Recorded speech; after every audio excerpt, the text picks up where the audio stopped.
Welcome back, everyone, to the Paladins Premier League. My name is Gormizer and Tao. We are getting to Week 3, Day 2. Joining me on the desk is going to be none other than Pretty Hair. And I mean, we've already got some interesting matchups this week. Yesterday, we got a really fun set between Envy and Virtus.Pro, and we get to watch Virtus.Pro at the beginning of the day today as well. I feel like today is going to be almost a little bit mirrored of what yesterday was. I think, given what Virtus.Pro did yesterday, I don't think the Renegades will give them too much trouble unless they really buckled down, did a lot of homework last night, and figured out a very specific plan of attack for today's game.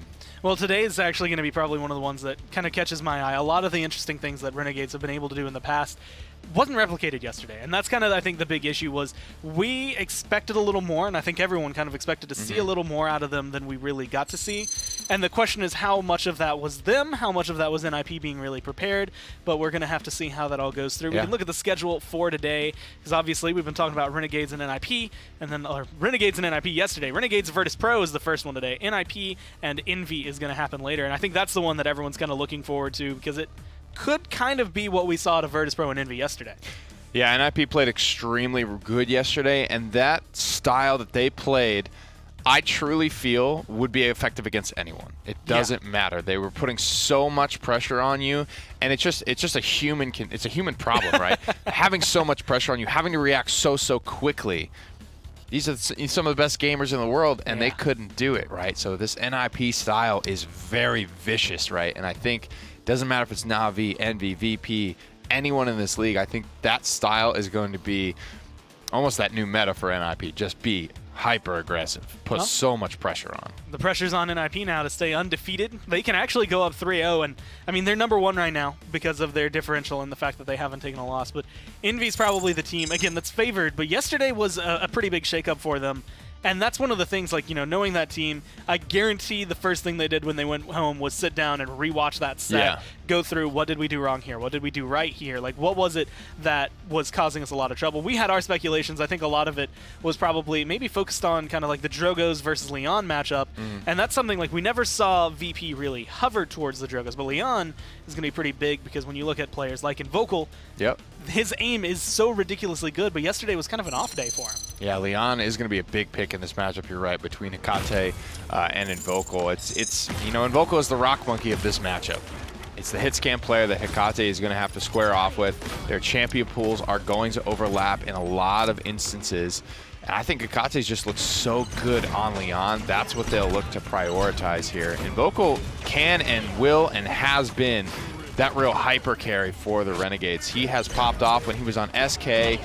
He does that superstar thing where even if the team is getting crushed, he is still somehow finding a way to be positive. Or in the case of SK, some of those games, he has this incredible slash line as they're losing like 20+ kills and single-digit deaths, and they're still losing the game. So he's just he's a beast off the leash, right? I don't know how much of an in-game leader or whatever else he may bring to the table, but I know one thing, that boy certainly shoots good. And it was just one of those things that's, I feel like, very similar to Hecate yesterday. It's like once you get your aim online, like once he's locked in, it's going to be a lot more deadly. But another player on this team that has been kind of making that switch has been Moonchopper. He went from someone that you would expect, I would call for an EV, a Mave, something to be a flank or a DPS of some sort, into this, you know, flex frontline role.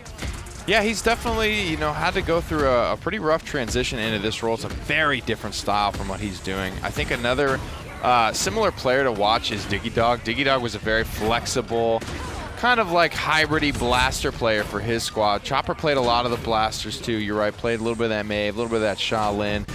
A little all over the place for sure. He was a very flexible guy when playing DPS, but switching to this role is not easy. We've seen Diggy-Dog kind of really have his own style defined yesterday of just like very aggressive, you know, be ballsy, be confident in yourself, make big plays. Moonchopper needs to find his identity on this front line. What type of off-tank do you want to be? Do you want to be the more passive sort of, I'll play like the Fernandos, or do I want to get up in your face, play Ashe, play Khan when I can, and set the pace for these fights? Well, I know a lot of like the discussion we were having yesterday was actually at one point where we were looking at certain maps and we're like, maybe triple DPS even. Like get Moonchopper on something where he's comfortable, or have a little workshop to figure out this flex frontline role, because aggressive frontline is very different. And again, when you're looking at players that have been able to bring that, you flip over the page, you look at kind of Dosup's, Puleule, both of them being able to flex onto either of the style of frontline if you want them to play point or if you want them to get aggressive. Yeah, they're definitely a great team and a great front line, I think, to look at as well. They feel like a great drafting team as a whole, right? They did a really good job yesterday at getting their backlines in a position to win, right? No matter what they had to run. A lot of those games, though, I feel were still won by Fisheko and Hecate.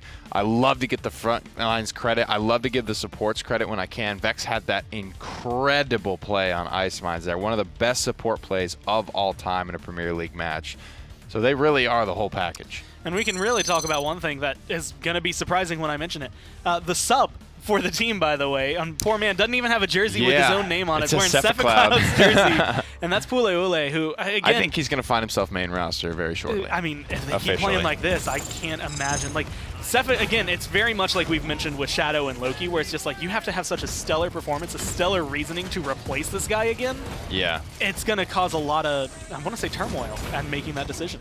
Another thing he brings is this Fernando. He brought one of the best Fernandos, against Team Envy. You know what I mean? Team Envy was the only squad in weeks 1 and 2 to pull it out and feel confident in it and talking about it. And we were like, oh, how is it going to be working? Well, none of us were really impressed with Fernando, but Puleule, just such an OG Fernando player. And that's really been the case. Only the OGs have known and still felt comfortable making it work. Well, the other half of the frontline duo that you actually got to see there. So Puleule providing the support, the sidelines, the Fernando, the aggression, the shielding if he's Torvald.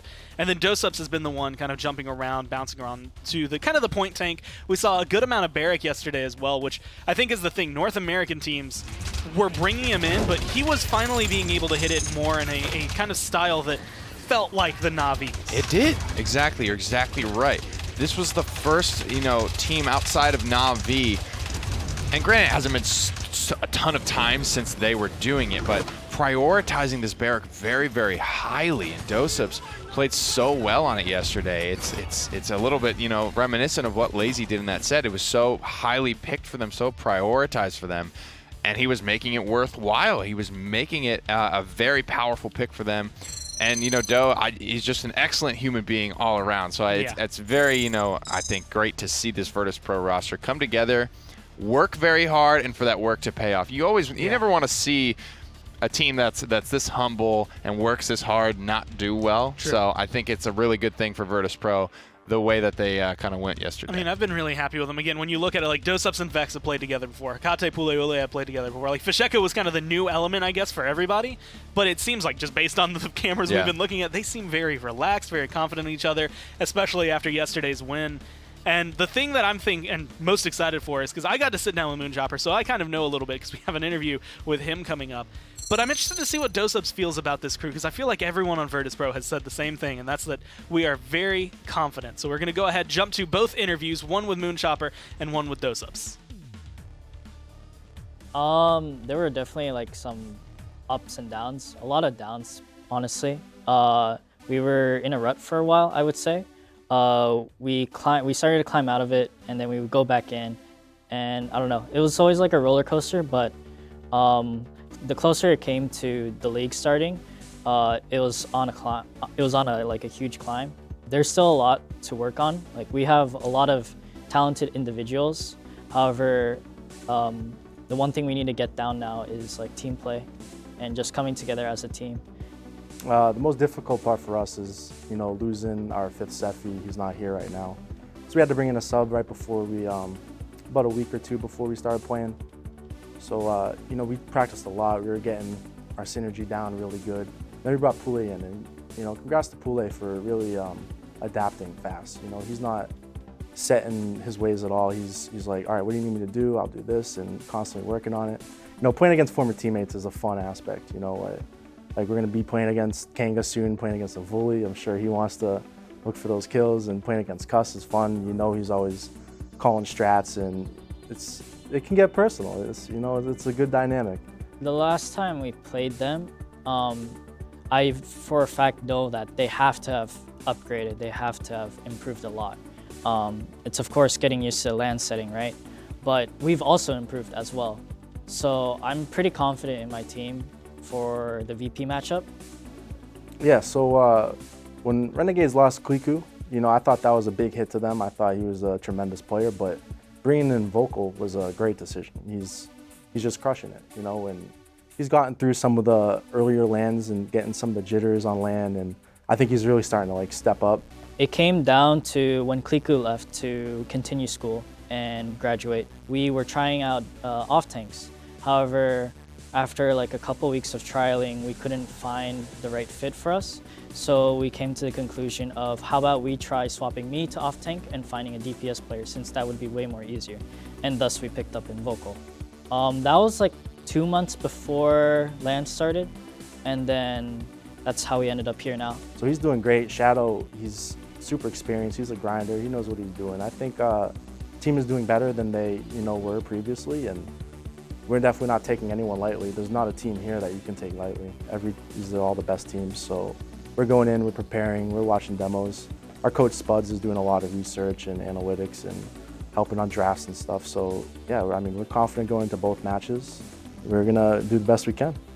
I feel like it's gonna be a really fun set, and I look forward to it. I respect all the players on there. I've met them way before, like they were even a team together and like individually. Like I knew Pule when he was on Zaga, I think, and Vex when he was SK. Like I knew Vex early on when I went into the scene, and Hecate I met at the after party at HRX. So yeah, they're all cool guys. I feel like we're getting kind of two dynamics from these teams, both obviously giving each other respect, but the one thing you can see from Virtus.Pro is that they feel kind of practiced and confident. The thing I got kind of from Moonchopper was they are confident in their ability, but they're not sure if they're going to truly hit it there yet. Yeah, I mean, it's definitely a great little set of interviews there from both squads. Love getting the chance to kind of listen to that and just follow along with the stories of these teams coming together, because a lot of people did have to make a lot of changes. These players have had to make a lot of changes. This is really the next step in their career, right? To move for a lot of these guys across the world to be here to play live in the studio every single match in the PPL. But I can say without a doubt it has unequivocally stepped up the level of competition and the quality of games that we have seen as a result. Being able to see this quote-unquote international competition every single week has just been such a treat.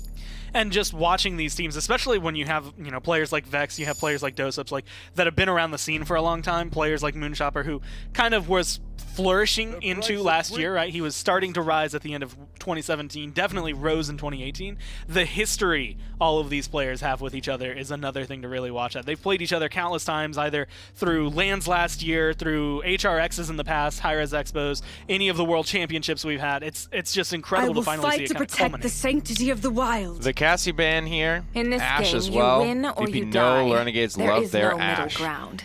But with Cassie gone, that Cassie-Leon sort of pool for Rock Monkey yesterday was a big talking point in the VP NV set. Now that Leon is already gone for the Renegades, you have to wonder what Hecate might play. I wouldn't say Kinessa is out of the wheelhouse for Serpent Beach. And that's the thing, is Serpent Beach makes things a lot more interesting just in terms of versatility for the draft.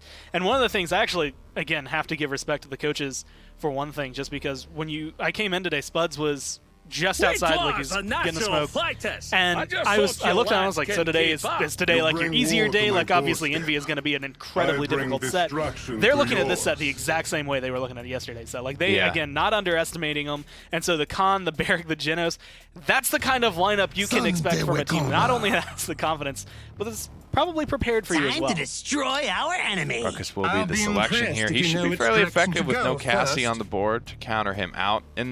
Frankly, the pool for hit scan players feels like it's pretty slim nowadays. You got your Leon Cassie. People are going to Shaolin, but it's funny, but Victor Tyra is like the next most viable thing, and that is such a backwards time to live in. A lot of damage potential coming out here, though, for the Genos composition.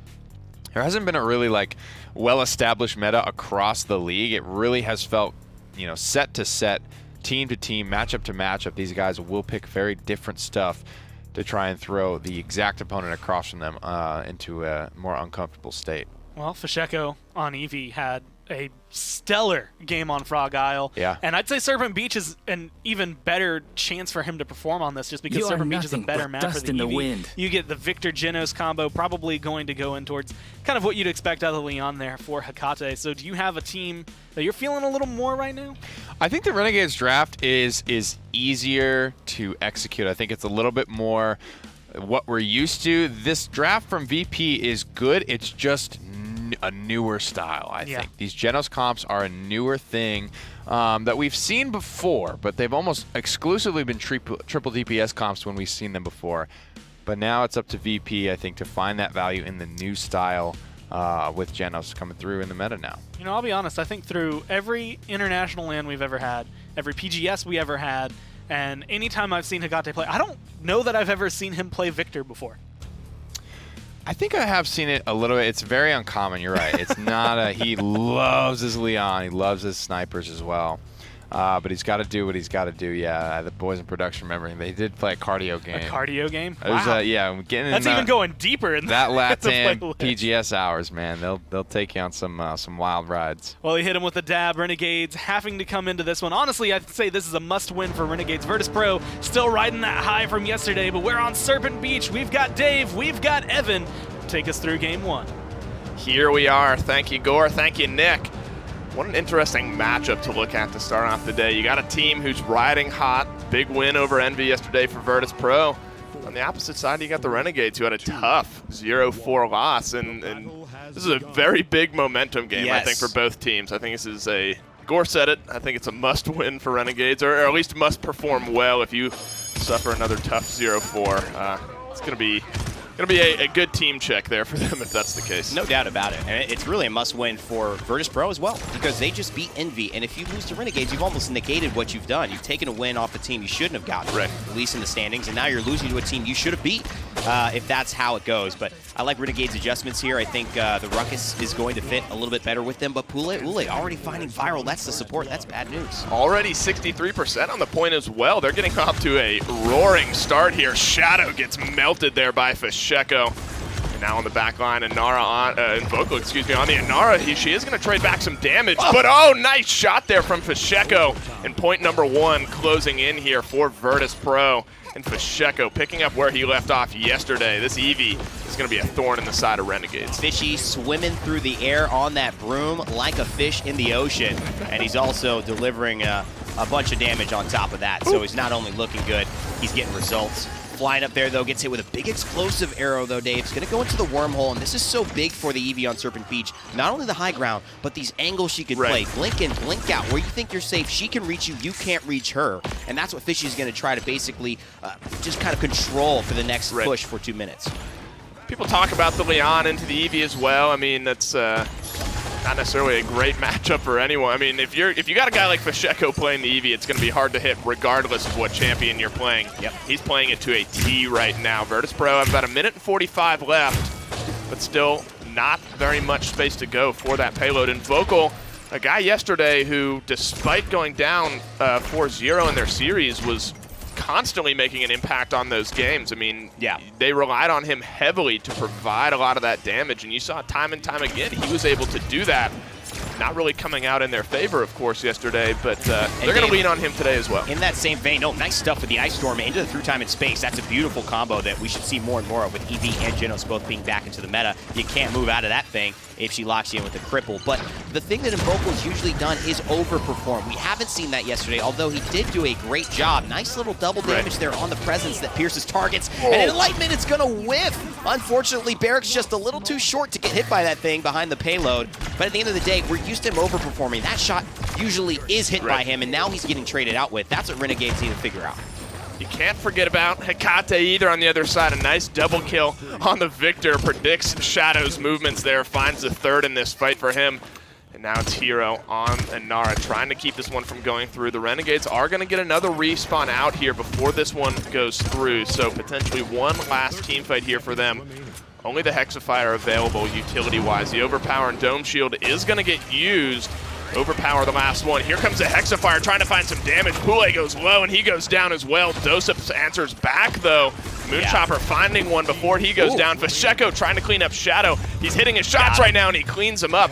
And now it's down to just 3 defenders here. If Hero goes down on the side of Renegades, this could be a quick 2-0. Big issue here is that they did lose Shadow, and this is overtime about to start. So there's this level of the defense is about to go through, but also we have to clear them completely from this point. Virtus.Pro is here. They're not going anywhere. 2-0 to start this one off, and the Renegades still a little bit slow to get on going. That's just Fasheko finding his target so well, cleaning up Shadow at the very beginning of that fight. Yeah, really just put them on the front foot. They cleaned up Hero afterwards. Getting viral there. There was no other question at the end of the game there after Fasheko cleaned up Shadow, I don't think. So off to a very hot start again. Our Virtus.Pro not skipping a beat from yesterday, picking up right where they left off. This is where Renegades really need to bear down and find themselves some points, because if you get too many points rolling against you in the opposite direction, that's hard to come back from. I mean, if you get 2 more points, you actually lose the game. So if you score more points than the other team, you win. You win. It's one of the wise old sayings that I believe a Buddhist yogi master once said. Right here on Serpent Beach. Right he here on sat Serpent on the Beach, water, honest, the edge of the water. He actually had a bathtub with snakes full of it here. Were they venomous is the question. I'll just tell you, he wasn't related to me, because I didn't come from a family where snakes were cool, okay? I'm not that guy. It's not in my DNA. 39% and counting. That's for sure. Virtus.Pro having another lights-out start to this round, but Invocal finding Akate, it's not enough, because Pool early on the con just trades out with him, and despite Renegades being in the capture position, Shadow is actually not dead, so things might have been shifting here. Big shot! Ooh. Misses the final shot there on Fasheko. Fasheko is going to get cleaned up by Moonchopper anyway on the back end. Now it's Akate on this Victor that is in his sights. And Doseps goes down. Now overtime in favor of the Renegades ticking away. And it looks like the Renegades are going to snag their first point here. So despite Virtus.Pro being in a great offensive position to start, some kills, some good angles from the Renegades really turned it around. And how much of it is this comeback mechanic, and how much of it is the fact that Shadow actually started having some really great moments holding off that corridor. They basically just blocked off Virtus.Pro from being able to contest, because Shadow with Explosive Arrow was basically just barreling down. Doseps got caught out a couple times. There was a great stun that came through, and I think that was the seismic crash, to be honest. It might have been a snake stun, but I think it was the seismic crash. And the Moonchopper on the high ground, so much better on this Ruckus. I think it's such a better fit for him because he's so aggressive traditionally, flexing onto this kind of aggressive frontline role instead. You can see how comfortable he's feeling today, at least on the Ruckus to start off the day. Those arrows hurt real bad onto Fasheko, nearly going down. If he wouldn't have healed up, I think that would have been it. Doseps drops Shadow, so that's an unfortunate trade on the side of Renegades, trying to drop the Eevee, not able to do it, and instead falling on your own. But Moonchopper with 2 is getting himself in this fight as well. Hero trying to stay alive, and this offensive push is kind of in the wrong direction at the moment. Yeah, wait, there's somebody on the payload right now. Is backcapping, pushing it in. I don't think he can make it. I think they realize it now. I think they do as well. But I think it's just Akate. Doseps still trying to isolate them. This is a very Invocal thing to do. I guess in the meantime, he realized, like, all right, my team is going down on the back end. I might as well get this pushed as far forward as I can. Good attempt, young fella. Unfortunately, they sniffed that one out, and the Renegades now are on the back foot. 4 ultimates up for both teams right now.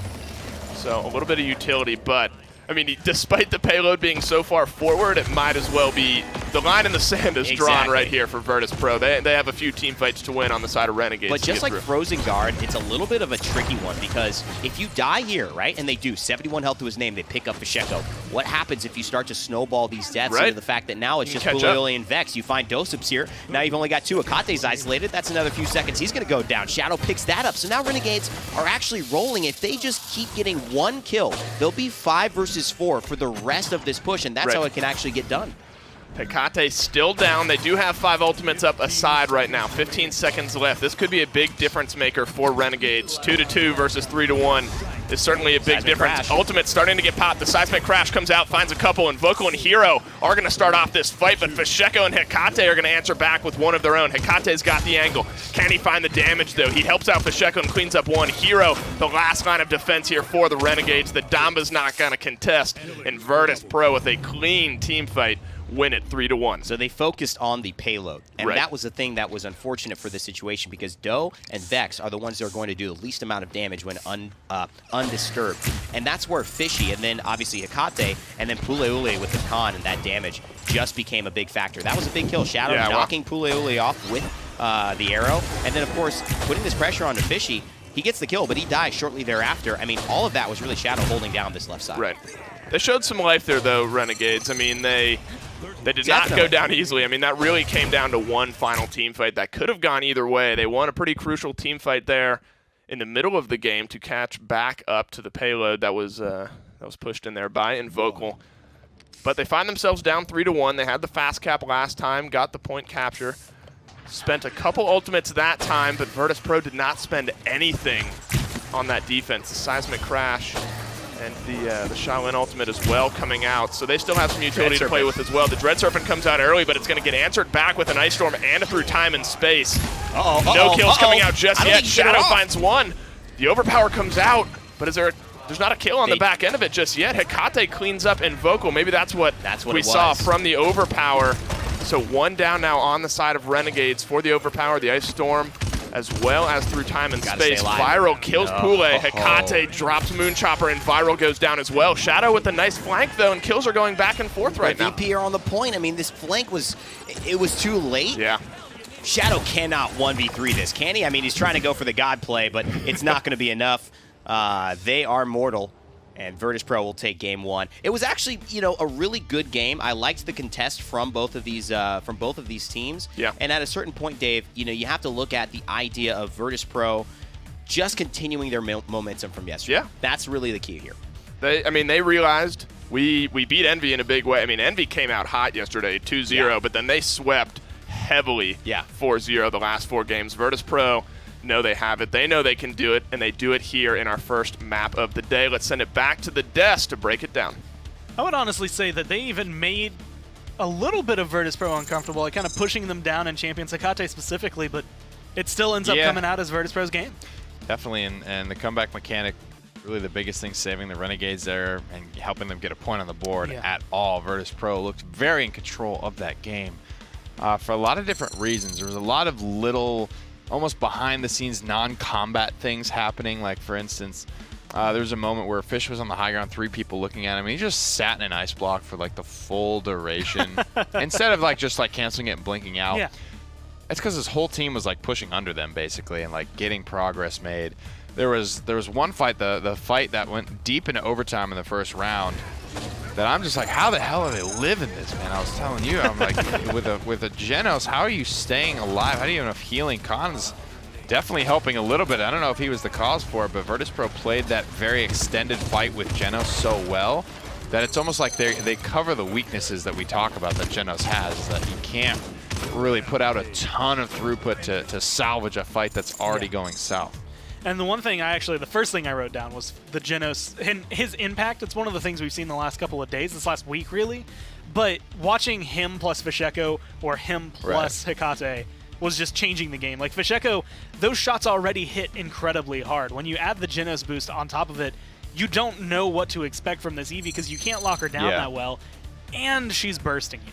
Just that little bit of trickle healing coming in from the Astromark. Oh, yeah, that too. It's enough to like push your TTK as Eevee and to make your sustain that much more, troubling to deal with in a way, because you already have a good amount of sustain as Eevee with Wormhole blinking in, blinking out. It's probably one of his most comfortable champions in the game, and this is a very good meta. This is a meta with Luminary Genos, where he just gets to be forgotten about and kind of run amok in the backline. That is the meta that Fisheko and Fnatic of last year were extremely successful with. So it's something that Virtus.Pro are not going to have a problem sort of operating around. And admittedly, the other thing about it that makes it so much better is that shift that Genos was given, where it's not, hey, 10% of your health. 10% of 1,800 for Eevee when she's low does not mean anything. Yeah. But you lose your Astral Mark, let's say you're at 500 health, now all of a sudden you go up to 800, then you get the trickle. Like, it's just enough to keep you alive, like you said, raise your time to kill, to make it a little bit more difficult to lock her down. And I'm going to go ahead and say we have about 20 seconds left before we go into the next map. But my money's on it going to Ice Mines, because Renegades have been loving Ice Mines. Yeah, we'll have to see. And this Genos buff is very... Very, very interesting to me because I don't feel like it's that big of a buff, right? Look at Eevee and what the scenario you just laid out. It goes from 180, it's 10% of her health, to a flat heal of 300. It's another 120 HP. Yeah. Whoop-de-doo. It's Luminary. It's the 15% damage buff. It's all gonna hurt. That's always been there. And that's why I'm so confused as to why it's just now coming up. But that's kind of the fun in the game. It's like there are and have been, there probably are now, some busted things in the game that we just haven't quite put together yet. And you just never know. One little champion gets changed. They stop getting picked up, so this starts getting picked up. So this combination just becomes way better. And it's like, it's such a crazy butterfly effect that balance can have on the game. And why Genos all of a sudden is just now the beast that he is a very kind of befuddling thing to me. Well, surprise, surprise, Renegades, this is the map they've found the most success on the last few days. I mean, yesterday they were even able to take NIP 3-3 here. Unfortunately, they still lost the game, but this is where they found the most success over the past couple of weeks. It's a map that, admittedly, again, I've said this in the past, but if a team knows what they're doing here, it's not the long, grueling Ice Mines you know. It is a 4-0, 4-1 at most, where the control's mostly going to be in your favor if you have the composition. Frankly, Renegades played here pretty well yesterday, but the thing that concerns me is that if VP were watching, they saw how NIP did it, right? They saw how they beat them. And really, for me, what that was, I don't know if they'll go that far, but Renegades had their two frontliners who were, being aggressive, making space, and Shadow was playing Xin. And the Xin was out there almost being like a solo laner in Smite. He's not a frontliner, but he's out there and he's like an assassin who's built tanky, essentially. He's kind of like out there and he's going to be able to survive for a long time, put pressure on people, make them probably not get too many kills, but just create that space to where Invokos Victor can then just free fire for entire team fights long, and you're going to lose those fights. You just will. Yeah. That was the big adjustment NIP made, is that they just like, all right, he's too comfortable. We got to go get in his face.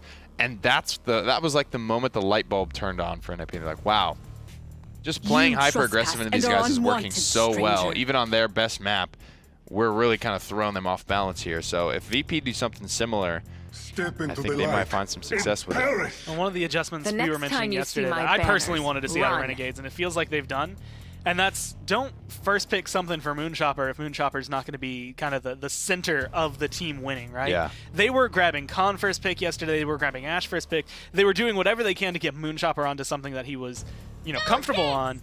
But then that pick almost never made a big difference. This time around, you get the Inari, you get the Barrack. No matter which one he plays, no matter which one goes to hero, you're at least comfortable. Inara's a good enough first pick. Barrack definitely, if you can play him properly, is going to be able to match her in terms of survivability.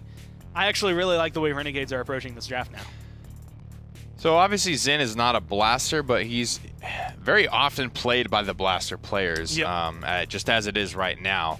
VP could look to go to that right now. Every blaster's open. Drogoz, Bomb King, and I'm going to throw Xin in there as well, because just learning yesterday, after Envy was buying so much blast shields in that set against VP, the presence from Leon and the Yomi from Xin, I was just like, I guess they are mitigated by blast shields. So, those AoE types of abilities, very kind of important to pay attention to, especially when presence from Leon and Yomi from Xin is a majority of their damage anyway. Renegades have to pick something up. Invokal can play Cassie, Shadow can play Cassie, so they do have some flexibility sort of on the board, but with Drogoz hovered, it looks like will be Vocal on the Cassie and Shadow on the Drogoz. Well, this has given me some flashbacks to Ice Mines yesterday with Virtus.Pro up against Envy. I mean, this was actually a very similar draft. Drogoz specifically. Random Noob grabbed that, I think, earlier on, but was playing it in a way where it's the combustible, yes, it's better on Ice Mines than what you've seen in the past, but Hecate's Leon very specifically shut it down anytime it decided to show its head. Like, it was that matchup between Random Noob and Fasheko. If he could kill the Bomb King fast enough, then the fight could start to go Envy's way, but it was never true unless you got rid of Hecate as well. And because you're playing combustible, you're less susceptible, more susceptible to that ground-based pressure, right? The Ruckus is going to be able to get in your face and bully you down. Bomb King is going to be hitting these auto attacks on this Drogoz that is relatively low flying because it's Ice Mines. You can't really get that high. You're not stone keeping it. You're not really kind of abusing rooftops and Bright Marsh roofs and things like that. you really just play the corners on Ice Mines and try and, hit big fire spits and then Dragon Punch. Well, confidence, it seems to be the word here for Virtus.Pro. Couple of fist bumps, smiles all around for the team. Hecate is going to be comfortable because, again, when it comes down to the draft, this is pretty much, I think, everything they would have wanted from top to bottom. I don't think I don't think you could get anyone more comfortable on VP right now. So going into it, it's Ice Mines, but I have a feeling it's not going to be the same old Ice Mines. Renegades have come here to try and equal it out. Let's see if they can do it. Dave Evan, take it away. Thank you, Gore. Thank you, Nick. And Ice Mines is the map we go to, and I think Gore said it best. Renegades like to come here to Ice Mines, so maybe pulling out a little something interesting. No, they played here yesterday. I said that. I was the one who said that yesterday. Gore's just copying me. You Stop said that giving credit to You said that to Gore, who said that to us just now. No, it's been, we've seen that. We've all talked about it because it's what they've done every single time. Right. They've actually gone here and they've looked for wins and they've gotten them in their first couple of sets, but it didn't work out yesterday. Right. And I don't know if it's going to work out here today, but I like the adjustments that I'm seeing. And Shadow on Androgus is always something to give you a little bit of hope about. Always something you have to keep your eyes peeled on. Bit of a standard start here from both teams. Virtus.Pro climbing out to the early point presence, 15% for them. Not too much in the grand scheme of things. And Shadow utilizing this Drogos, just trying to pour out some damage, get them nice in chunks so the engagements can come in. Hero, though, is going very low already, and around the backside goes Dosups, and Nice, Hero does end up going down. That's a big loss. Now you don't really have point presence outside of the barrack, and too many deaths here. Yeah, but Virtus.Pro answers back. Moonchopper finds one. Fasheko, though, now starting to light it up here on the Bomb King as well. They got corralled, and they did lose, unfortunately, Puleole, but when they did their job and it allowed Fasheko to move into the backside. Virtus.Pro now just going to take down Moonchopper here, and it should be easy peasy. And that's what they're going for. Just want to win the full fight. They do it, and they even win the first part of it. They do it in a way where they still have somebody just chilling on the point the entire time. I mean, they could have won that fight with all 5 members pushed off, but instead they're going to win it and capture it to boot right away. Now Renegades having to try their hand at defense. They did a pretty decent job of it yesterday against Ninjas in Pajamas. We saw them hold their own on defense here. The Ice Mines maybe not going the way that they had hoped, but maybe a little bit difference here. Moonchopper trying to find a flank, potentially around the backside here, and Vocal cleans up Fasheko, so that's a nice bit of space here for them. 2 minutes left, though. Looks like Virtus.Pro is just going to back off, regroup, and try again. Dragon Punch at the ready, but I don't think Shadow's really going to want to use it here. He's been playing with his combustible. We've seen it a lot over the past couple of days, trying to work combustible on this map. It's one of those things that can win you really big, but it also can just kind of not pay off. Right. The Fire Spit was nerfed, combustible was, all of these things have been nerfed, especially with Follow the Scent, which was the anti-heal. So if the damage isn't really landing and finding kills, it's going to get healed up, even with a Genos, as we're seeing, paired with Virtus.Pro. The Immortal comes out by Dosups here, keeps himself alive, but he's so low on the inside there, and the King Bomb ends up finding Invocal, but Fasheko actually drops before he's able to clean up the kill. Invocal on this Cassie starting to come alive as well. That's 2 for him so far in this fight. Nice. Virtus.Pro on the back foot. A minute left here on the payload push, and now the Renegades, 5 ultimates to boot, are going to try to get up and get forward, and that's something to look at as well. Virtus.Pro utilized 3 huge ultimates in that fight, and didn't work out in their favor. Not really getting much from the King Bomb either, and that's one you could sacrifice. It's a little late because usually around the minute mark is where you know you'll be able to get your ult back. Right. But, and it was. I mean, now it's 45 seconds, but the fighting on Ice Mines, it's so limited. It's not Jaguar fault. It's going to take you 20 to 30 seconds to get back to even contest and start building that up. So there's a chance if this overtime doesn't go through, they will be going to the next round with no ult, but they're worried about getting to this round at the end of the payload push because they just found a huge kill from a bomb onto Shadow. Doesn't help when Fasheko is hitting everything from so far away on the Bomb King. He's doing that right now. The Drogo's dropping. He's going to be able to respawn, so Renegades still have some room to play with here, but with 9 seconds left, if these kills start to roll for Virtus.Pro, this could easily go in their favor. You have to stay alive here. The Grumpy Bomb gets countered out by the Dread Serpent, so Fasheko's out of the fight, at least for a moment, but now it's Moonchopper who's going to try to go toe-to-toe with him, but he's going so low. The boots keep him alive for a moment, but he drops. Hecate and Fasheko combining for 3 so far, but answering back is Hero, but that's now 5 down on the side of Renegades. They didn't use any ultimates, but it looks like this one's going to go in. Triple kill for him. He shrugs off the Dread Serpent, says, so what? What you got next? Takes 3 down, walks it in, 2-0 on Ice Mines. And it was just Renegades not really being on the same page here. because that Dread Serpent from Viral signified, let's go in. Right. But all that was there to go in was Moonchopper in a delayed fashion, and Barrick isn't going to win a 1v1 against Fish at this point, and I just don't ever think you should have counted on that. And Vocal, whether he was not in league with their conversation, he rolled in second, so it was a one-on-one and then a one-on-one instead of it being the two who were trying to push when Viral had ulted just Fish up there. I'm not sure what happened, but definitely not the way Renegades wanted to try and stall that push out. A little bit of misplay potentially there from the Renegades to start off. They do still have 4 ultimates, only the Dread Serpent coming out there, and maybe that's potentially what you're just talking about. They weren't necessarily ready to go right when that big Dread Serpent came out. I mean, the good takeaway is they didn't use the ultimates to a unsuccessful defense, so they still have 4 to play with here. The Cassie ultimate's going to grant them some vision here for a moment. Only the King Bomb and through time and space available. Virtus.Pro want to drag this fight out a little bit because they do not have the Dragon Punch, but the Immortal to counter the Dragon Punch. But what I felt was going to happen, and it just did right there, the reason the King Bomb was to ward away Shadow from actually hitting onto Doseps because it wasn't charged up yet. So he knew if he go there, he's going to get stunned. Not stunned, he's going to just basically take enough damage and die.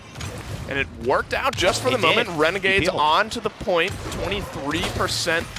Hero trying to be that point tank, trying to keep them up and healthy at the moment. Hecate, though, rat-a-tat-tatting away on this Leon from far away, pouring out damage, but Renegades are the ones who are on the point. It's a 1-for-1 to start off this fight so far. Yeah. Only the Dread Serpent available for Renegades. No ultimates available on either side, so this is just a good old-fashioned fight outside of the Dread Serpent. Hecate goes low, but Invocal finds 3, and that's going to flip this one on its head. The Renegades are rolling through this fight with fast cap. It's going to be an easy 1-2 here for the Renegades. They find their feet. They don't use many of their ultimates, and now they're on the offensive push. And this is what you need. You need Invocal doing things like that, making big shots, being aggressive. That's what the Renegades have been missing. That's what worked for them last week. And Virtus.Pro here, I mean, great point fight, but the problem is they just got way too behind in that one. Some of the combustibles really landed. Doe got caught out early. Wreckers are going to start to build up. When you do have this Drogoz and you do have the pressure, not only in the AoE, it's going to start paying dividends if you allow him to live. And Shadow did a great job of staying on an 8 streak. He called off the Dragon Punch because Fishy warned it off with the BK ult. But you know, he's like, I don't need to die and try to get 1 kill. I'll stay alive and get 3. Right, exactly. Utilizing that mobility, that positioning. A couple of resiliences out on the side of Virtus.Pro. Just making a little bit of difference against some of those seismic crashes. Maybe the Dread Serpent, which does actually come out here for the Renegades. Minute and a half left. The Dread Serpent gets popped here. Invocal trying to ward off Doseps, and he does just that, but he trades out his life. Pule is going to be the one to counter back. Viral as well, picking up one, and Moonchopper cleaning up this fight here on the side of Renegades, and Virtus.Pro are sweeped, aside from Fasheko and the Bomb King. And I'd love to see some of the items here because the Wreckers are hurting. Invocal, Wrecker 3, Shadow, Wrecker 2. I mean, Doseps was like, I come in with my shield, and then I immediately don't have a shield, and this doesn't seem like that's what was in the ability description, right? Like, I'm supposed to press, you know, and get a shield, right? I was guaranteed a shield. I was told I would have a shield, and I don't have it right now. And Puleole, if you think that's bad, that Ruckus emitter, see you later, buddy. This is starting to look like Renegades have some momentum here, but Fishy is still clapping back. Viral, big opportunity here. Does he go for the stun? Slither away. Fishy reads it, but Invocal picks it up as well, and now Vex goes down, and Renegades are still moving. It was red and blue all across, checkerboarded on the kill feed down there in the bottom right, but the important one is, what's the last color that pops up there? And it's blue. Renegades clean up that fight in a big way, get this payload moving. They're not on it again just yet. 20 seconds left, though. They win a big team fight. They utilize actually a good few of their ultimates. Virtus.Pro have basically all 5 to play with here. This will be a tough nut to crack on their end. They have more than a fighting chance, I think. Oh, Invocal almost took too much there. That would have been very very difficult because there's only 4 seconds left. Now Viral has to give him an attention with a Gorder. He has to use out-of-combat healing. Fishy using Dosep's shield, or what remains of it, which is nothing at this point. He goes down. Moonchopper and the rest of these guys pushing this itemization advantage that they have. There's no way these front lines can sustain. One shot, the emitter's dead. Puleole has no cooldowns. He's just got a Genos, and he can't get up fast enough. Vex almost going down as well, but because of the pressure that they were applying, Hecate keeping Invocal at bay, he buys enough time for Virtus.Pro to get the defense point, and it's now 3-1. You could tell the Renegades wanted to go there. They were close. I mean, they cleaned up a kill. They had so many low targets. You could tell they wanted to go. They just couldn't. Virtus.Pro locked it down, got the healing they needed, got topped back off, and were able to flip that one on its head. It certainly helps when Hecate finds himself 2 and 3 kills there towards the end of the game. But Renegades, at least, they smelled some blood in the water, but weren't really able to capitalize it there on the end. So 3-1. Again here, they still have the fast cap available if that's the route they're looking to go, but 5 ultimates on VP, only 1 or 2, well, I guess 3. I can do math as well. You can, I believe in you. On the side of Renegades. Just as long as you know your ABCs, that's really all you need to know for this job. Math isn't really that important. That's true. Hero and Shadow, they don't have their ults now, but they should be able to stay alive enough to get them.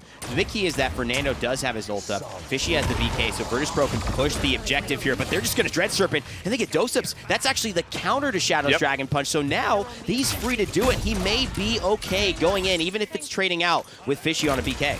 They found the early kill, but they needed to put the foot on the gas more. They have no ultimates to play with. No more staggered kills coming out on the side of Renegades. Virtus.Pro now back to 5 strong, and here come their ultimates to counter back. He's looking for Invocal. Can he find him is the question. He does. That's going to be a dead Cassie on the back end of it.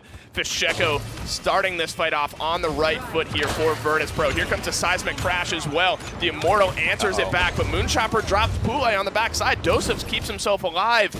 But now all ultimates are down except for the Enlightenment going so low as Doe. And damage getting traded back and forth right here. Moonchopper and Shadow getting the better of that one, but a double kill from Hecate is going to flip it right on its head. And now there's only Hero and Invocal and the Damba alive on the side of Renegades. I'm not sure they can hold it. 99% though, and it doesn't matter if you can't get to 100. Virtus.Pro trying to get back, but the sustain game is going to always be in favor of Inara in a position like this, especially with the Damba. I don't see a great way they can withstand this damage, and they can't even touch. Renegades are back in this one in a big way. Big stun from Viral, big shots from the cannon of Barrick, and Moonchopper on this aggressive frontline style, starting to look a little bit better on this roll.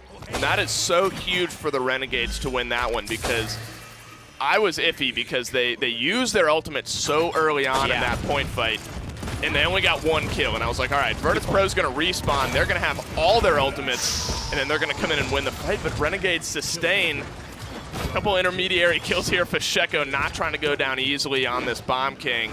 This is where we saw the defense kind of stall out last time. It took them a long time to break through this on the side of Renegades. And Virtus.Pro doing a good job drawing a line in the snow this time, keeping it right here. And that's the key, too. We saw Moonchopper, he had to reload, but he got into a fight he shouldn't be trying to take again against the Bomb King. Right. With that ability late game to burst you down, Barrick is in a tough spot. But here's the Dragon Punch. If Shadow makes it out of this could be a big play. They've instantly traded.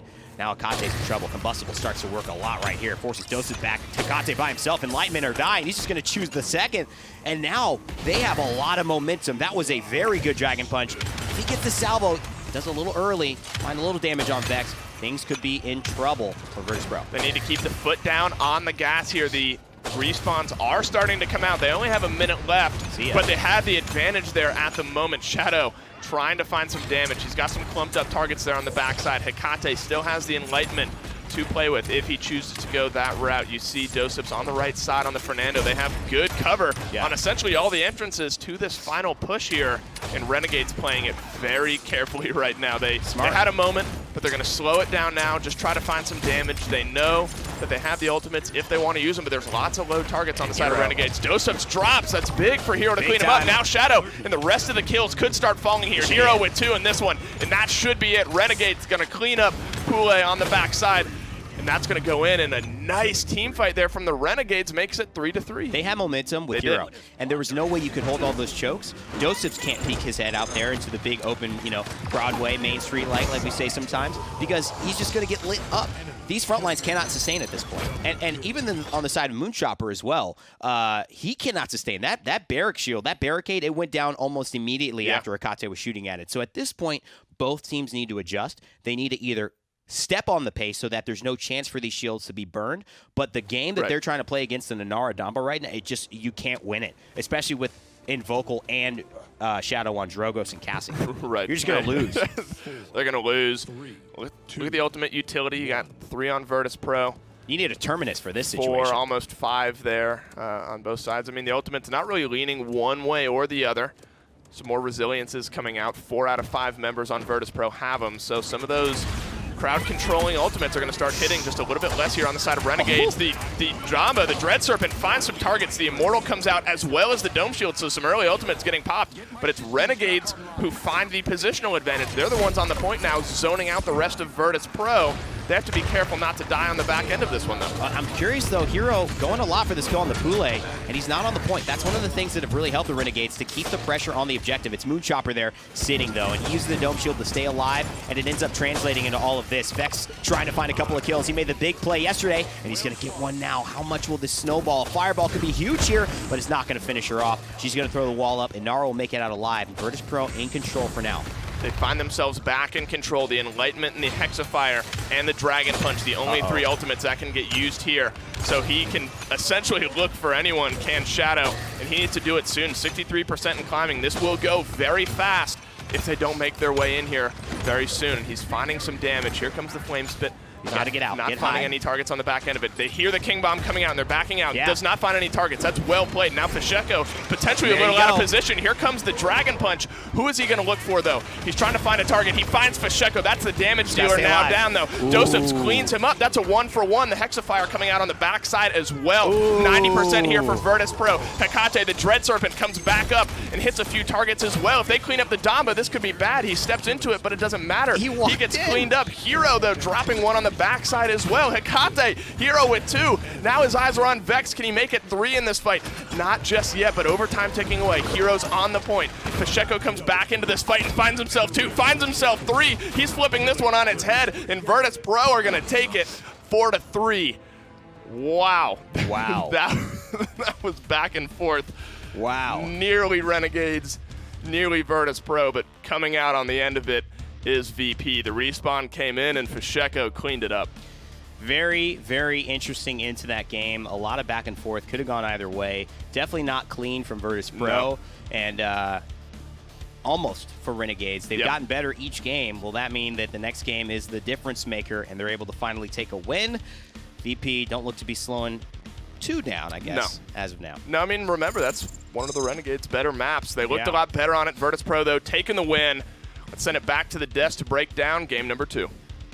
Well, there's a lot of back and forth between the 2 of them, but I feel like Pacheco obviously making a very huge play towards the very end, but I want to give some credit to Hecate beforehand, kind of applying the pressure. Everybody on Virtus.Pro just constantly slamming Renegades against the wall, although there was a lot of pushback from the Renegades. What a sweaty-ass team fight that was. My goodness gracious. That's all I have to say about that.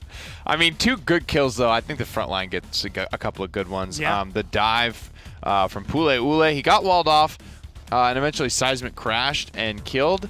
But I feel like that's pretty good. If you go 1-for-1 and get an ultimate, you know, Seismic Crash is a big teamfight ultimate. If you get solo Seismic Crash, it's not the biggest deal.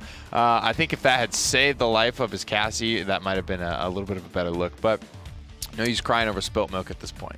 I want to point out, though, that unfortunately for Renegades, if that last one had gone their way, it would have been a different stat, but every point they've gotten has been a comeback mechanic, and then a point conversion. So they have to do a little more in my eyes. And admittedly, Pacheco did a lot. I feel really bad because of how well he did with this that game, last bomb. because what I'm about to say is that I feel like Renegades rely very heavily on Invocal. And I feel like if Invocal, like yesterday, didn't show up, they don't look anywhere near as good as they do today when he's showing up.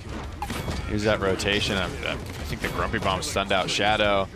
He didn't get the killing blow for the quadra kill, but with that last bomb, he beat Hecate in damage, and that's the sweetest victory I think you can win. And they compare the damage stats at the end of the chart. But yeah, I mean, he's coming back in that instance because he whiffed died that earlier, King Bomb, right? Wasn't able to get fully disengaged from that Dragon Punch. I wonder if he just didn't back off, because he was kind of in the lodge, right? He goes, whiffs the King Bomb, retreats back to the little ski lodge, and then that's where he sort of is when the Dragon Punch comes through as well. And I guess, you know, at that point, Pacheco is just as dangerous, and it's technically less HP value to punch him instead of a front line. But you got to take what you can get with these Dragon Punches. A lot of times you won't even survive the follow-up damage if you're not careful. So, Ice Mind is in the books. 2 games up for Virtus.Pro now as we head to Splitstone Quarry. The bans starting to come through. Been a pretty standard set of bans here. At least 3 of them have been pretty much the same every single time. And then switching around a little bit with the, playing a little bit with the Cassie ban in game 1, and we'll see what happens here in the next phase. This is a map that, this is going to sound like a really weird comparison, so I want everyone to hold with me for a little bit. It's similar to Frog Isle in terms of a playstyle, in that the front lines are fighting over the objective, but the real fight is coming down from, in this case, it's going to be Fasheko and Shadow. How much pressure can those in turn put on Invocal and Hecate? Like, are the snipers going to be able to impact this game? Are they going to lock each other down? Is Fasheko or Shadow going to either kill like their opposing hit scan player that they need to get rid of? I think this is going to be one kind of in the back line. I agree, and I think Virtus.Pro learned a valuable lesson here yesterday about the type of composition that you pick here. I don't know what the Renegades are going to go with first. You ready for this, Ziggs? But I almost want VP kidding? to I was take born Genos ready. Eevee here, because I feel like if you get a composition that is going to control your backline, their backline, and the high ground like Envy did to Virtus.Pro yesterday, you almost have no choice but to get 4-0'd. And I mean, Cassie first. Like, again, this is the one thing that goes on my mind. They are recognizing Renegades here now. Such a good pick for the Hecate, Renegades, or yeah. not Hecate, Invocal is doing so much for them in terms of like the presence. I mean, even yesterday in the sets they were losing, like their brief stints of fights back were always Invocal found a triple kill. Like Invocal does something. And it feels like if the rest of the team, again, I think I said this in week 1, if they match him, this becomes a much fiercer Renegades team. But I feel like I've been saying that about Invocal in whatever team he's on for months now. Stay close. They go double front line here. VP grab Barrack, Ashe, the Premier. Sort of front line left on the table. 3 front lines banned out, 1 DPS. It's Leon this time. Cassie makes it through, so Genos still available. Eevee still available, and I think a big pick to look at here with both Shadow and Fasheko sitting in the chairs. Both of those guys very comfortable with that character. This is a very good map for Eevee as well. Renegades still need a front line, but with both locked in for VP, I don't see a lot of sense of urgency for them to be able to pick it up or to need to pick it up in this phase. Not as pressing, although if you show your hand now, they might be able to lock anything in, although with Leon banned, Eevee Go picked for up, the no Domba with Genos Genos behind open. it. So how are you feeling about Eevee, no Genos? It's just tougher. It just is what it is. I think a lot of instances you look at, maybe they're trying to take this away, this high throughput healer. Clearly VP prioritize their front line first, right?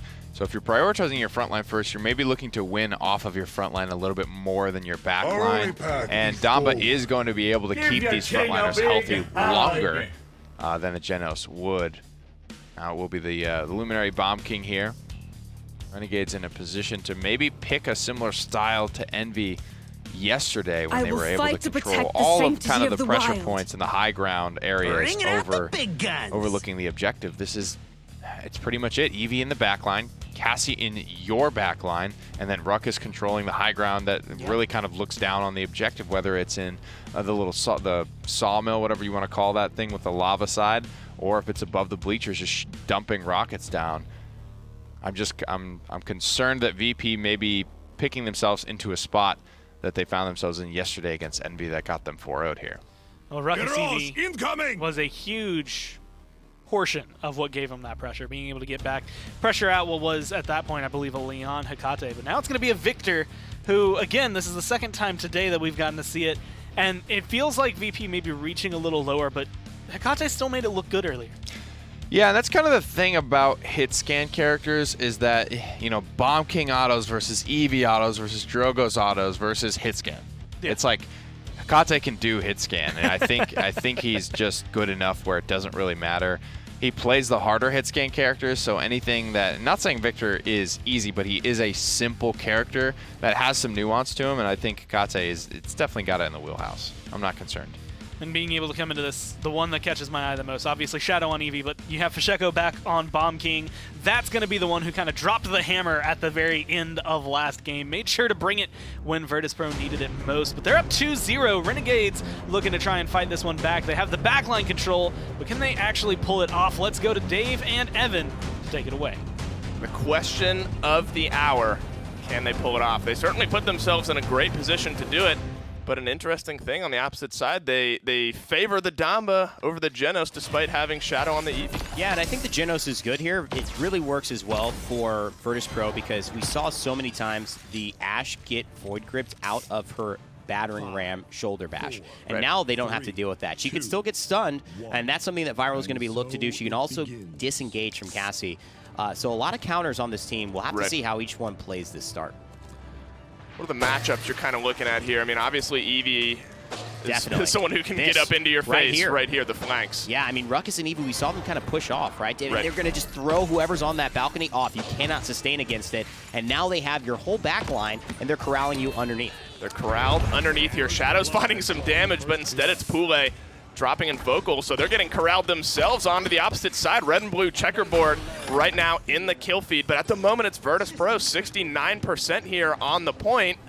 They just had the positional advantage, I guess. And 81% continuing to count. There's really no contest here, and I'm worried about Renegades getting this fight started a little bit too late, but I do like the idea that they're going to move in and move in as a unit. That seems to be happening. Now they've got control. Hero on the Inara just battling out with Visheko, who's trying to jump down.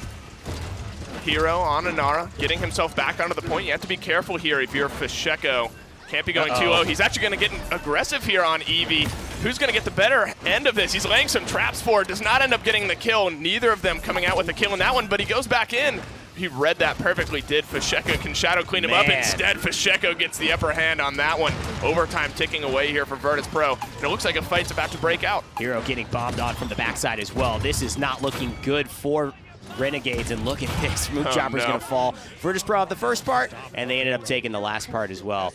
It just was a little too late for Renegades. Yeah, I mean, as soon as it started, it was essentially over there. Yeah. There was a small skirmish going on the right side, and then almost immediately Hecate and a few others combined for some kills. And you have to look out. I mean, the Genos on the 5 streak, this is something we've seen where it's like the end of the game will come around and Genos is like 30 streaks deep. Exactly. And he's not getting the kills. He's just allowing those assists to come through, and he's such a big part about it because unlike a lot of supports for Damba, he's healing you. He's not the reason you did the damage to kill someone else. Right. Genos actually is the reason you're getting those kills. It's the reason Fishy's hitting for 1,035 on the Shadow, and that duel is so much harder for the Eevee than sometimes it can be. Wow, look at the damage charts as well. Barrick, though, I good mean, old Barrick, the front-liney damage dealer. Dosep's finding himself 3 actually in that last night, in that last fight. The Hexafire goes right into the shield. The Moonchopper does end up cleaning him up. Hecate drops Moonchopper though on the backside, so 1-for-1. But Shadow gets the upper hand on that one. And it looks like at the moment Virtus.Pro are on the back foot, and Renegades have found themselves some space. And it was a good through time and space as well to be able to secure the death onto Moonchopper. They tried to time it out because when Ruckus is stationary, you know, that's a great time to make sure that he has to either cancel or take this damage. It ends up resetting, and Virtus.Pro obviously trying to continue this push, but Renegades at least having a bit of a defense now. I mean, is that why you go to a map like Splitstone Quarry if you're looking for them? I mean, they would go to Ice Mines and they feel better. And that's what they're looking for here. I mean, that payload moved pretty far forward, though. They only have 55 seconds left, but a clean team fight from Virtus.Pro could push it through. Dosep's being the driving force up to this point.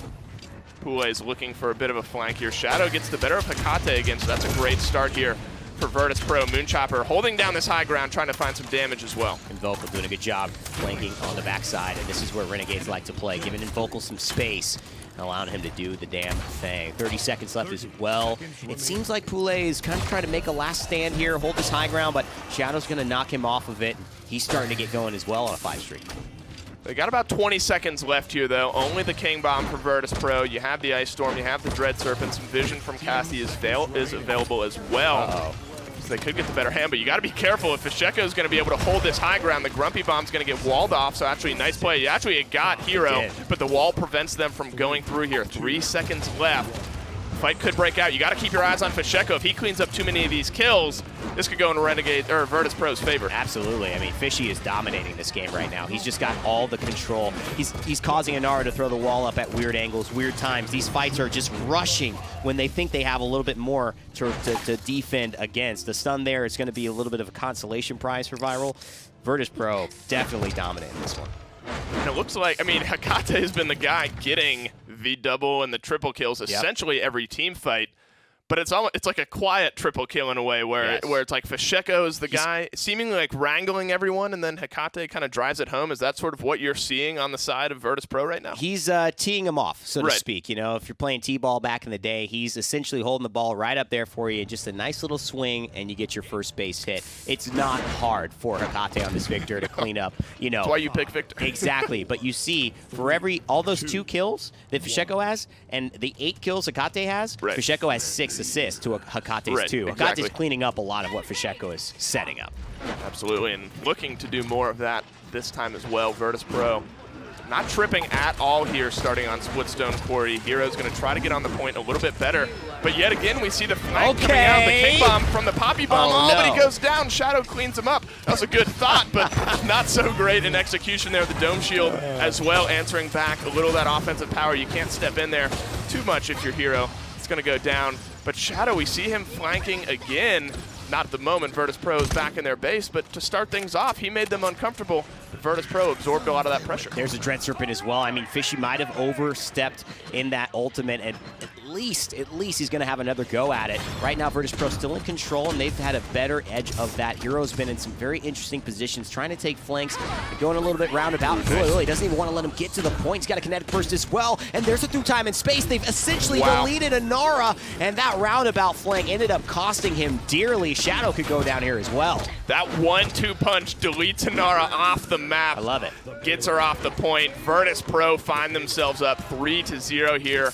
Pule cleaning up the kill on to the side of Renegades, and now they're pushing for a 3-0 lead in the series, cleaning up the map here. And what do you do if you're on the side of Renegades? How do you absorb this much pressure if you're on defense? I think that's what they're trying to adjust to, and that's why I think we see them taking different routes, because it's like, this route isn't working. We're getting corralled here, but this is also part of the matchup. Good shot from Shadow, but it's a little late. You need this dynamic when you are starting these fights. Renegades haven't really been able to, I think, establish their pace, and if you get Inara on the point and you get her healed up and you get Viral in a good spot, maybe, but there's just, it's, to me, like I said earlier, Dave, it's more about the timing of their pushes and their pacing. They're waiting too long, and at that point, Virtus.Pro are too far ahead. Well, I think we saw, actually, like right off the bat on this map, Shadow and Ruckus, or maybe it was Inara, I can't remember exactly who it was. They wrapped around and dropped him off the high ground. But then what did they do? Then they didn't go in until, and then Hero wasn't even on the point during that. So it was very interesting to see. Dosip's really commanding the point presence. And one of the things you're noticing, too, in an interview I did with him, he talked about the combination of cultures between these two teams. And he said that Fasheko was teaching a lot of them about the ulting meta, how to use your ults and in tandem. And you know what we end up seeing today? So many assert dominances into through times and spaces, so many king bombs into set. Like, I feel like they're really bringing the best of both worlds here. It's been interesting to see that play out as well on Ice Mine specifically. Like, it looks like they're in a fight where they're at an ultimate disadvantage, or they have the ultimates, but they're using them smartly. Like, not only can they combine them well, but they're like, all right, we can win this fight without our ultimates. Let's save them for the next fight. Certainly seeing a bit of a crossover in cultures here, but in the meantime, the Renegades are pushed fully back into their base. They have 30 seconds left and not a lot of room for error. 5 ultimates up aside right now. Essentially, the King Bomb is going to come out. Hecate, though, is going to start off this fight. The nice wall, but that's going to end up being Moonchopper going down. He trapped him in there. Wow. And that's going to be it. Virtus.Pro cleaning it up here. That's a clean Splitstone Quarry. The waves coming out from Hecate. Feeling good there in the booth. And that was just a well-played team fight. You know, it was a nice little trick. Shadow actually blinked in and then blinked out. And he thought, okay, Fasheko's going to get trapped in there. Then Hero throws the wall up. They're like, you can't get to us. But Hekate's like, wait, I'm here. And I have good enough aim to kill you as well. It was a great stuff. And you know, Virtus.Pro, less about the Renegades today, Dave. I think it's more Virtus.Pro just continuing what they figured out over this last week. They're playing with so much momentum right now. They're playing well. And it shows 3-0 here in the series. We'll send it back up to Gore and Nick to break down Game 3. I just want to take what Evan said. Shadow blinks in, blinks out, and then honestly blinks and he's dead. Like, there's just no amount of control that Eevee brought. And the one thing I wrote down, the first thing, because we were talking about how this Renegades lineup was very reminiscent of Envy's lineup on this map yesterday. But the one thing to remember is that even though they are very good, Shadow and Moonchopper are not random noob and Rubu. It's not going to be the same impact, the same push that you're going to have out of those champions. Yeah, and to be fair, Virtus.Pro didn't really play under the bleachers as much as they did. Like, they were 5 under in yesterday's game. Hecate still goes 13-5, top damage in the game, despite having this Eevee. And the biggest question mark for me is still why did they pick this Maldamba when Genos was still open if they were going for an Eevee? This is almost that 3 DPS comp, right? You have your Cassie Eevee, which are 2 great characters to get it, and then you have your Ruckus, which is basically that 3rd DPS as well. Hecate just did not have any problems with this Eevee. And there was never a lockdown. In fact, actually, all the lockdown ended up coming down Virtus.Pro. Fisheko was the one who was finding the flanks and making the rotations that if he had been on Eevee, it would have been that much more deadly. The fact that he was still able to do it on this Bomb King almost as clean was incredible from him. So many people getting walled up in that in that upper room. That was when you saw Fisheko. He got the gift of, there was a Ruckus behind him when he was looking at King Bomb there, and he still found a kill. A big thing that I was watching, and it was in that 2nd round point fight, I watched Fisheko just Poppy Bomb across, winding up the King Bomb, and just get blown up. And I'm just like, man, that's not a good start to this fight. But then they still found a way to win it. I'm like, you've got Fisheko basically inting, running it down mid at this point, and you're still winning these fights. And that happened twice. It wasn't even like the first time. The first time yeah. he ults and he gets caught off. It's 5 the next and 6. time he comes back, he ults again, he gets caught off. Like, he comes back the 3rd time, and I see him go over the bleachers the 3rd time around. I'm like, okay, here comes the ult, and then the kill. He didn't ult that time. He decided it wasn't worthwhile anymore. It's not the prettiest slash line, but frankly, there was another moment in, I believe it was the 1st round, when Fisheko was pushing up the enemy ramp to get to their high ground, which is a very aggressive. Normally, you either see a front line doing that, or it's an Eevee just blinking up over the top. You don't really see much in between. So the fact that he walked his ass all the way to the back line just to get pressure on the enemy high ground shows you that they were really, having a concerted effort to try and make space for this Victor, and they do, and they win the game because of it. Virtus.Pro are not afraid to have ugly slash lines if it means one guy gets to pop off and have, that 20-plus single-digit death game. So the way map picks and bans work is that the very first 2 maps, each team gets 1. And then after that, it's always loser's pick.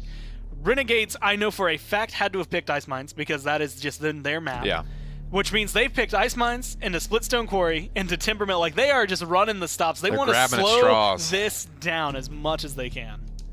This is a car slamming on the brakes I'll be as honest, they see the man, collision happening. I'll be honest. I think Timbermill is less of slowing it down and more of neither of us know how to play this, so we're on more even footing. They're going the Kangas route at this point. You don't know it. We don't know it. It's just going to be a good old boxing match. Yeah, it's going to be a good old just instinct matchup here on Timbermill. It's so infrequently played that sometimes you just forget about it entirely. And we have seen one PPL match played here, I believe. It was the Knights. It was the Knights and someone. Might have been Knights Kanga. That sounds about right. We saw, I know it was the Knights for sure, because I remember it was the play with Ricotta, like having that really awesome stare down moment with Enlightenment, and the second went off, like he was able to find that shot and that kill. But yeah, not a lot of Timbermill experience here. Khan, Makoa, Torvald, those have been the bans pretty much every game outside of game number 1. Genos is the new one, the chosen 4th ban this time around. And I like, still feeling good. I feel like they recognize at this point VP are like, well, they finally figured out our strat, which was as long as they don't pick Genos and we pick Genos, we're going to be comfortable. The question is whether or not that's going to make a big enough difference to me, right? Get rid of that damage boost. It's going to make the game way more equal in terms of the damage numbers, but the kill conversion from Virtus.Pro has really been the thing I think that's getting them the lead in the fight. This, again, because of the way that Timbermill is shaped, I think is going to come down to like Shadow and Fisheko, what plays they can make. Eevee can be good here. And then Kinessa Strix, is it going to be, Hecate on a sniper and Vocal on a sniper? Oh yeah, those Where two. they go with those. Those two are going to be going head to head in this matchup. Guarantee it. Strix already locked in. That is Stay confident. close and follow my I want to see him lead. go double sniper now. Fisheko, Kinessa. I wonder if he could do it. I don't know. Hecate Strix. I don't think he's ever really had to play it. Bugsy played it on Fnatic. And before that, he was on like Flashpoint in the PGS. I don't even know who the hell was on that team. Way, way, way back. I think it was Tenor. I think it was him and Tenor. In the before time. Fish and Tenor on a global series, or what was it? It was like EULC or what were those tournaments called? Doesn't really matter at this point. A time, it's a relic of ages before past. time. Next time Yeah. you see my banners, The run. Dark Ages. Well, those are 2 power picks for the Renegades there. Leon and Eevee, very comfortable selections for their backliners. Now it's just a question of what will Fishy do? Because he doesn't have his Eevee this time around. Bomb King is not so great on this map. He can't really close the gap. He can't really fight at long distances. They could look to put him in like one of the cubbies on the lower ground and just have him plug away at tanks the whole time, but they're going to keep their options open here with a Damba and a Barrack Hover. How would you feel about a Zen on this map? Oh, that's, yeah. No, that's a good, because that's one that we haven't seen him play this set, but he does when play it. Eevee's gone and Bomb King's not good, you have to go somewhere. It could be. It could be time for Zin. He hasn't really played much. He hasn't been played this set, right? So it's a big part of yesterday's equation, but haven't really seen it much today. And that's, again, just hammering home the fact that there isn't really a blanket meta game for the PPL. Keep talking while you even can. Game to game. Like, look at the differences in priority. Granted, this is a very different map. Oh, wow.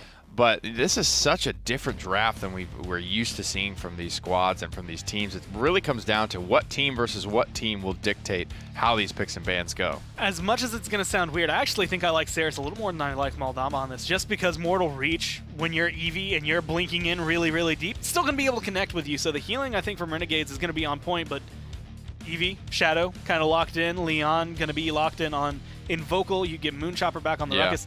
Do you like Renegade's lineup? I do like the Renegades draft, and I think, you know, outside of the Strix, I think VP are still looking very comfortable.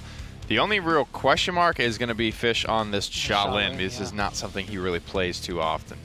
Well, that's going to be the big question mark. Obviously, a couple games in a row playing the Bomb King where he's been comfortable. Earlier, he was on the Eevee. He looked really solid. There's some Joseph's action in the forefront, but it's going to be Timber Mill. We don't get to come here often, so hopefully, Dave, Evan, you get to enjoy your time. Always enjoy the time here. Always. On Timber Mill. Always and forever. And I will go on. That doesn't fit into this at all, but for some reason that made it's just somebody. Will always. There will love be the Timber Mill. There it is. Yeah, that's how you I'm weave done. it all together. There's going to be one death in this game where like somebody falls off one of the roofs, and it's going to be, and that's when we'll say, and then you got to hit the chord change. You got to go all the way up. I was telling Gore on maybe it was Esports Weekly. Like I have the ability to go really high. I don't believe but you. I am never. I'm trying to set you up. No. Yeah. I don't believe you. I don't believe you, dude. Nah, no way. You won't. I think kind of the thing to look at in this matchup, though, is that, I mean, you have Hecate on the sniper, right? I mean, Leon kind of fits that bill a little bit, but not in the same way, obviously. I mean, you can't zoom in and get those 1,200 damage headshots. So is that enough of a difference maker, you think, in this one? I think what they're doing is they're playing with a ticking time bomb. If you don't kill Hecate early enough by Shadow, you're going to essentially kind of lose this fight. But the way Renegades have done this is they got an early kill on the Josephs, which is great. So they now have the point presence. This could totally change the dynamic. And one of the things we've seen with snipers is sometimes they leave a bodyguard up there. Maybe Josephs or Blue stays on the top, which is something you can consider because they'll still have the range. But oh my god, the stun! Oh, it was almost perfect. Almost. He did get the kill, though. I mean, Vex cleaned it up. Vex. That was a quick reaction time stun there onto Shadow. He does end up dropping Hecate, but he falls himself as well. But Renegades off to an 87% start here on the point. Too many kills, though, could start going in Virtus.Pro's favor. Poulet's trying to keep himself alive, but they're all separated right now. The whole fight was going on the backside, and Renegades had Virtus.Pro split. But in the meantime, they're still on the point. Hecate's back, right? And they're not going to, you know, you can't stand there, right? While Hecate's just continuing to do this. The best thing about this, though, is they have done a great job of cycling out Invocal and Shadow's pressure so that Hecate can't always look at the point. Renegades playing this map very well. They are so far 99%, though 96 on the opposite side. So overtime essentially for both teams here. The seismic crash as well, starting to find one. Hecate's trying to find some targets from up top here. He's not able to do so, but instead Fasheko finds two, and that's just enough pressure. Make it 3 here for him, and that's just enough pressure to get them the point. And this is the problem, too, because if you don't kill Hecate fast enough, Dave, then you end up having to spend a lot of extra resources to do it. Right. But then Fasheko is just left untethered. He has no pressure. Shadow, he needs to pick a target, and you cannot do both. And Virtus.Pro just have a great lineup for here. I think trusting the Eevee and trusting the Leon to clean up all these aspects, it's challenging. something interesting I kind of wanted to look at. I just really noticed this. They banned out the Genos, and the Saris comes out, and we haven't seen too much Saris. I mean, I don't want to call her a third-rate healer at this point, because how dare you? Right, it makes me feel bad. But I mean, I'm not going to put it. I'm not going to put it on the Saris. But that's an interesting thing. I think we should look at. I mean, is she an okay healer? Or yeah, no. She brings a dynamic that can very much work in here, because she is healing especially more. Against the sniper, right? You don't want to be exposed as little as possible. Right. And so you can still get a lot of your healing off, the majority of it, without having to expose yourself. Right there, Shadow though playing lights out, good shot onto Fasheko, and he might even be able to clean up Puleoli here. He will. But it already gets to about 90% of the way. But yeah, Dave, it's really just about the angles you can play with Saris. I think that's why they basically chose her here, not because of any other particular reason. Sure. Because she's just a different play style, yeah. right? I mean, it's just a different play style. Safer, right? Right. You can just kind of hang out up top here, pour out some heals. Was top of the healing charts a moment ago. Virtus.Pro having plenty of time though here to answer back. Renegades, it was really on the back of a couple Shadow kills, finding that damage from Shadow onto the right people essentially. I mean, they lost some high priority targets early on. Fasheko could be it again. Hecate cleans up one for Virtus.Pro to start off this fight. And Shadow's going low as well, though, but he gets himself out. Yeah, and I love the way people are using this just bunny hop kind of technique to get that extra little jump out of the ice block and change people's trajectory of their aim. It's really nice min-maxing there. Hecate, though, again, he's just a problem that's got to be solved, man. And if he's not, it's just going to look really, really tough for the Renegades. And I actually love playing on Timbermill whenever I play, because I really like playing snipers, because you can literally just stand in one spot and find kills and find damage. And in the meantime, Hecate's doing just that. He's pouring out the damage. He's teeing it up, and the rest of his team are knocking it down. Everyone getting involved. A kill for everyone across the board except for Hecate. Actually, Hecate was just letting his teammates have him. He was playing Oprah in that scenario. I stole all of them last game, so I'll give you some fishy this game. Exactly. Shadow, though, doing his best to play some defense. He was able to find some kills, and right there, you saw it. The early kill onto Fasheko was enough to tilt this in their favor. Maybe the positioning was just a little better for them. But showing some life, but Virtus.Pro, I think there's just too much momentum on their side at the moment. It's an attack from all angles, and that's what's so good about Virtus.Pro and why they're looking to be a team that's going to be contending for the top spot if they keep playing like this. They've set this draft up, when Renegades decided to go here to even outmaneuver Renegades. Renegades weren't even, they took the Eevee, and they didn't feel confident taking a Kinessa to battle out the Hecate, and so they really don't have that type of, like, if you leave this person alive, it's over, like Timbermill does for snipers. So a little bit more mid-range. They're going to have to take these cubby fights. They're going to have to win them quickly, but Invoke already gets pushed out. Shadow found some damage actually onto Hecate at the beginning of the last round when Vex had the nice stun. Yeah. And that allowed Renegades to find some presence on the point, but he's just not been able to find that same impact, and that's the matchup you look for. You look for Shadow on the Eevee being able to blink in. I mean, that's a hard fight for Hecate to take. In the meantime, some ultimates starting to come out here. You hear the Hexafire on the back end as well. Pule is going to get the upper hand on that one. Moonchopper not able to find the finishing damage just yet onto the Damba, dancing around the boxes as Vex, and the Slither is actually going to get him away. Oh, yeah. Overtime ticking away in favor of Virtus.Pro here, and it looks like they're going to win it. And it's a good decision. Puleoli actually decides to go for Viral, cut off the source and not the symptom, which is Moonchopper getting healed up again and again, and he lets his teammates, he has trust behind him, and he ends up going ahead and grabbing point 3 with Fasheko adding a little bit of insult to injury. Vocal getting him back there for grabbing the teammate. But it's just a great fight for Virtus.Pro.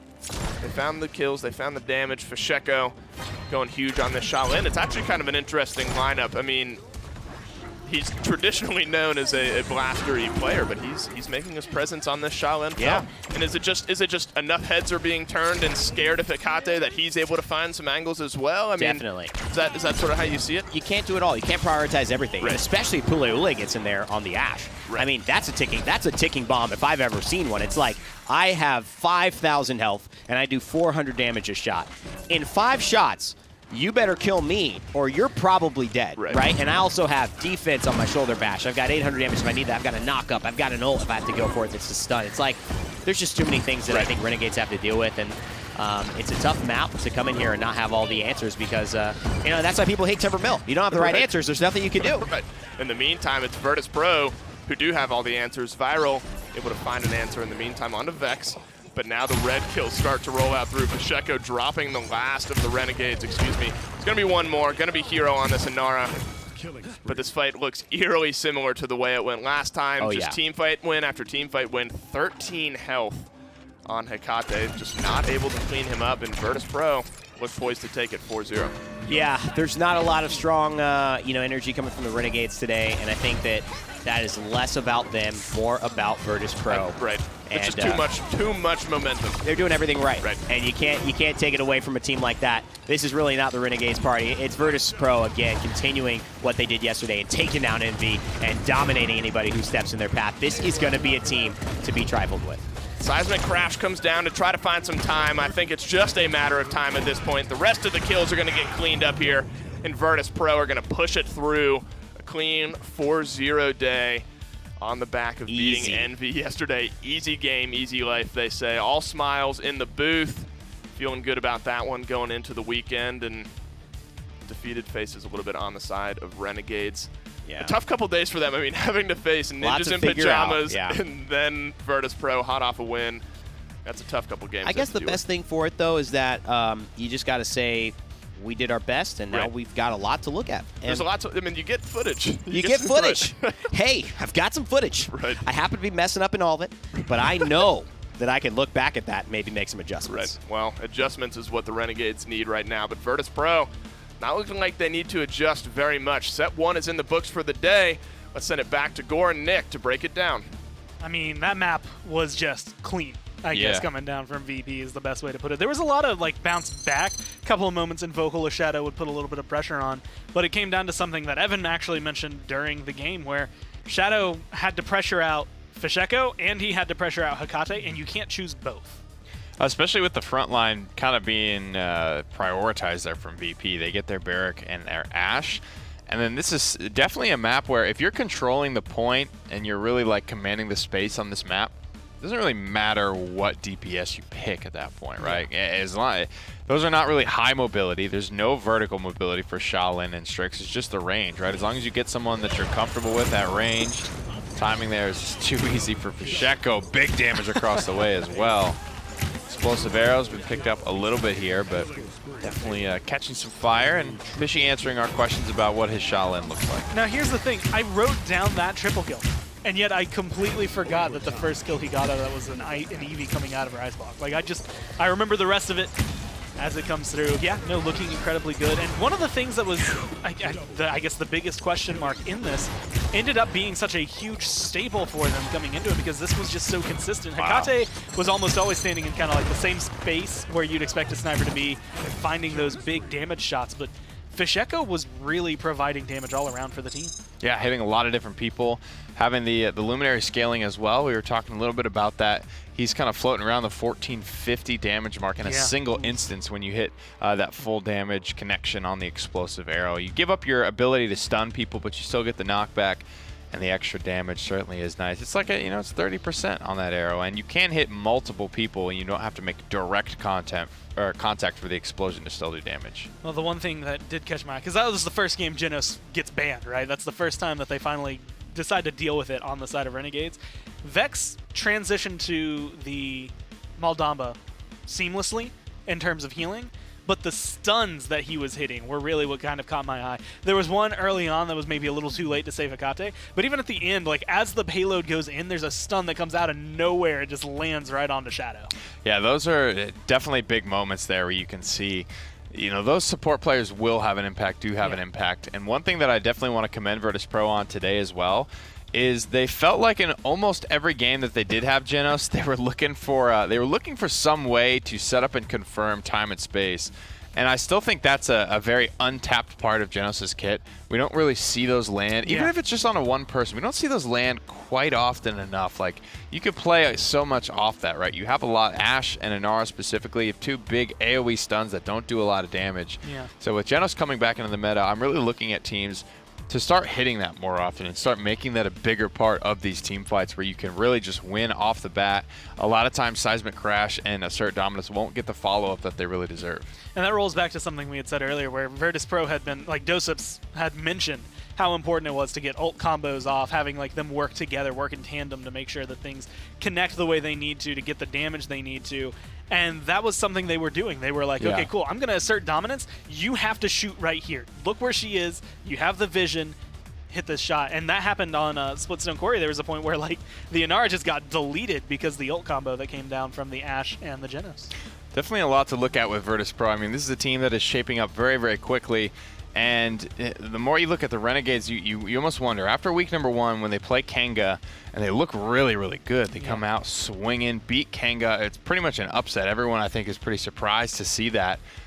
But then you look at Kanga after a week of scrims, and you're saying, okay, could Renegades still beat this Kanga at this point? Yeah. And then you look at Virtus.Pro after another week of scrims. These very international teams, the amount of ramp up that they have seen after just a week or 2 of scrims and time together in the studio has made an immeasurable difference. Yeah. For the Renegades being a team that is already kind of together, right? They're working into some new roles and stuff like that, but they're a team that they got to hit the ground running at this point now, or be left deeply, deeply behind.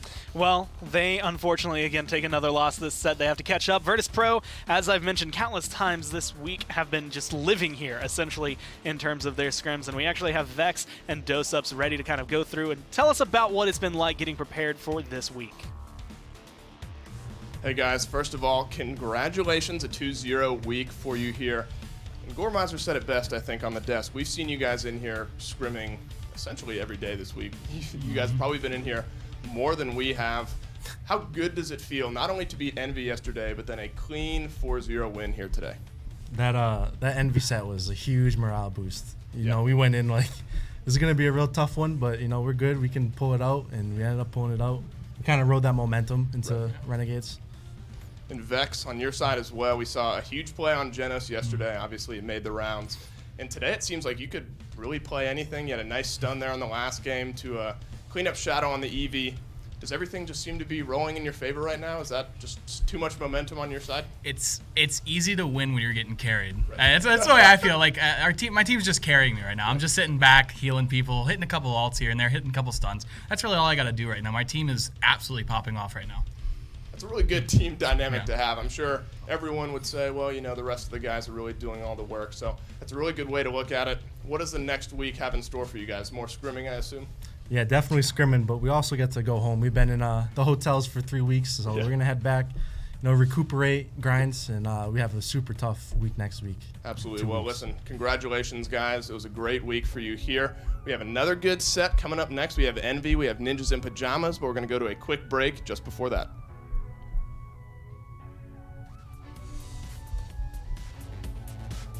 The Paladins Premier League, brought to you by Skillshot.